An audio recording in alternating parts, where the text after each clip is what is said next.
Isang mapagpalang araw po sa ating lahat. Muli ako si Emmanuel O. Alejandre. Ito ang aking daily devotion ngayong June 5. And for today, we are going to talk about the Battle of the Gods. And this is about Elijah on Mount Carmel. Now, to give a bit of context to you, I would like to read 1 of Kings chapter 18 verse 19 to 22. Nakalagay dito, "Now summon the people from all over Israel to meet me on Mount Carmel and bring the 450 prophets of Baal and the 400 prophets of Asherah who eat at Jezebel's table." So, si Elijah yung nagsasabi nito. Hinahamon niya yung lahat ng mga propeta ng ibang relihiyon, ng ibang Diyos, ng mga Diyos-Diyosan, no? So, Ahab sent word throughout all Israel and assembled the prophets on Mount Carmel.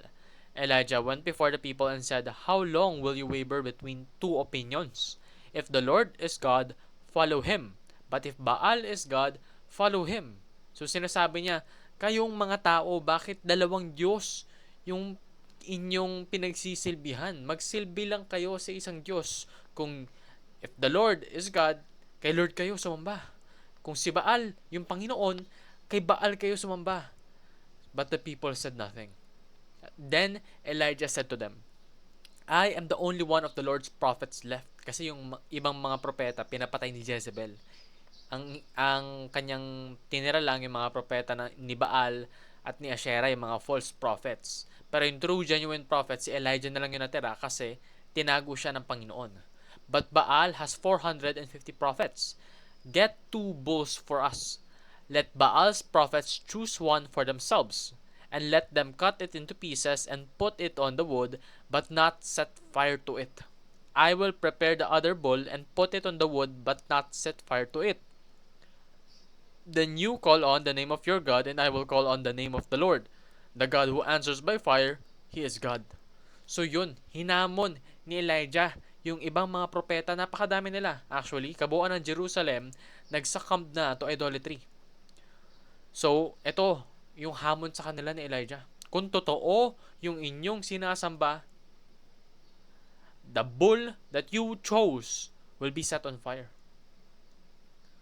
So, yun. Sobrang dami nilang mga propeta, nagtipon-tipon sa Mount Carmel, doing all chants, having tons of shouting, no? Para masamon yung kanilang Diyos-Diyosan at magkaroon ng silab ng apoy doon sa bull na kanilang pinili.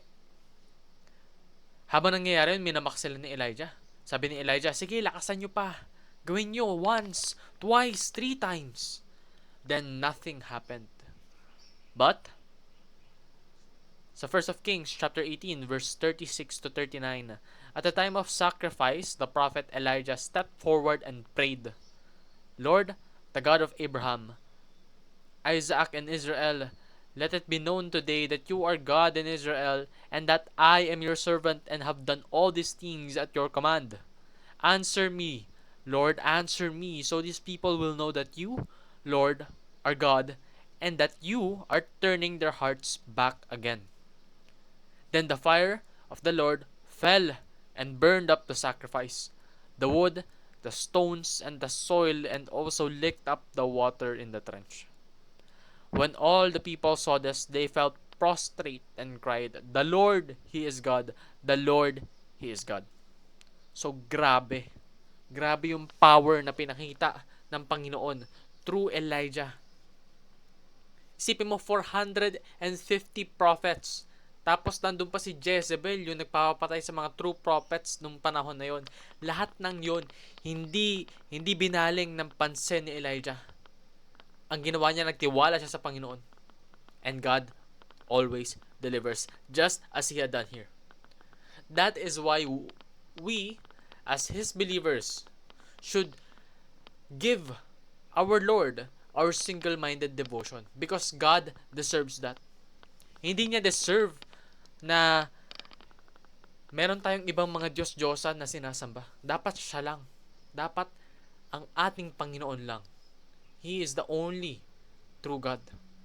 So, dapat nasa Kanya lang yung devotion natin, yung pananampalataya natin. Because God is always the majority. Tandaan po natin yun. And aside from that, God glorifies His name above all gods. Unang-una, yung ating Panginoon, siya lang talaga yung tanging Panginoon. Pero meron siyang ginagawa. Hindi niya hinahayaan na yung ibang mga Diyos-Diyosan mas nakakataas sa Kanya. God will always reign. He will always be the King of Kings, the Lord of Lords. At walang makakatalo doon. Nothing. Not anyone. Not anywhere. Not anytime. For God is eternal. And He is our one and only God. So be an instrument for God's glory. Gawin po nating inspiration si Elijah. Hindi siya na-tempt na mag-succumb na lang sa idolatry kasi yung at the time, no, yung paniniwala sa Panginoon ay papatayin ka talaga. Hindi siya nagpatibag doon. Hindi rin siya nagpatibag sa pressure ng 450 prophets of Baal and 400 prophets of Asherah. Kahit napakadami nung kalaban, kahit napakaunti nung taong naniniwala sa kanya, naigting pa rin yung kanyang paniniwala sa Panginoon. So, dapat ganoon din tayo. Kahit napakaunti lang yung tao na naniniwala sa Panginoon, dapat hindi tayo ma-persuade na lumayo sa Kanya. Dapat, it's the more reason for us to be more dedicated to Him. Be courageous. Kahit na desperate yung situation mo, kahit na vile, kahit na sobrang hirap, kailangan matapang ka dahil yung Panginoon nasa sayo. Kahit na daming tumatalikod sa'yo, yung Panginoon, He will never do that. So, mahirap man, nakakatakot man, nakaka-pressure man, gawin mo kung ano yung nararapat at yun ay ang pagsunod at paniniwala sa ating Panginoon. And be single-mindedly devoted to our one and only true God. Yun lamang po ang aking daily devotion. Maraming salamat sa pakikinig. Pagpalain po tayong lahat. And as always, give glory to our God.